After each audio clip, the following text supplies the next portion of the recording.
चलिए चलते हैं पपी से मिलने के लिए। और ये पपी सारे क्या कर रहे हैं देखते हैं। ये पपी सारे मेरे पास आ रहे हैं और सब, और ये बड़ा है, ये तो थोड़ा सा बड़ा है और ये उसके साथ खेलने के लिए आ रहा है। और ये सारा पपी कूद रहा है इधर से उधर। और एक और पपी इधर आया, ये देखिए देखिए मेरे पैर के पास सब पपी आ चुके हैं।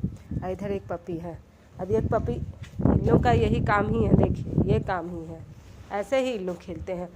देखिए इसका मुंह में मेरा कपड़ा फंसा चुका है। चल चल चल चल चल चल। अरे यार ये क्या करने लग जाते हो तुम लोग।